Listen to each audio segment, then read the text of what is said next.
Hello everyone, my name is Ashish Kushwaha and today's my topic is string in object-oriented programming and methodology.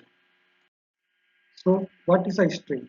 A string is a data type that represents a sequence of characters enclosed in quotes.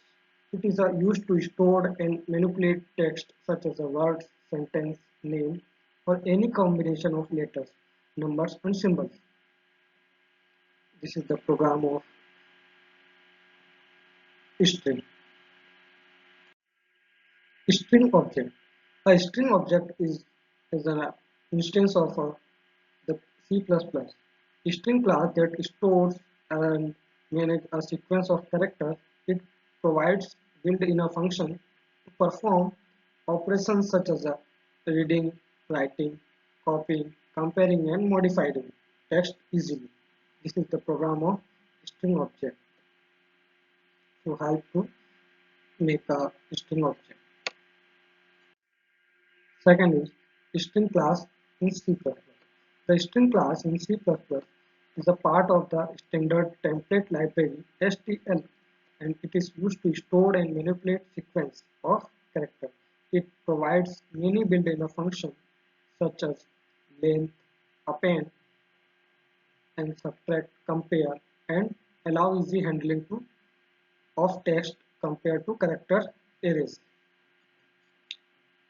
This is the program of string class in C++.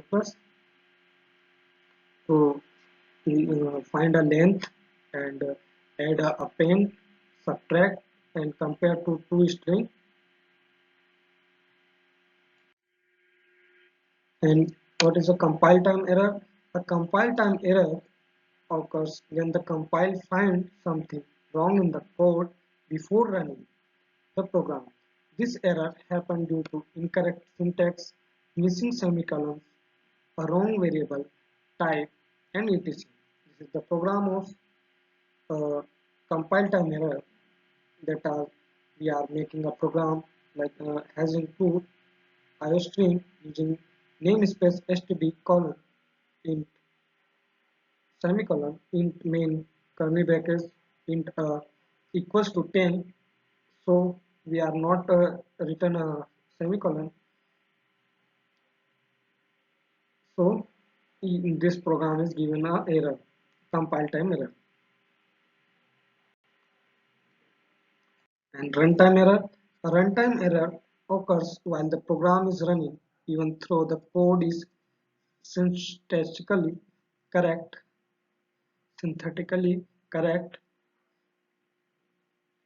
This error happened due to invalid operations like division by zero, accessing invalid memory array out of the bound etc. This is the program of runtime error.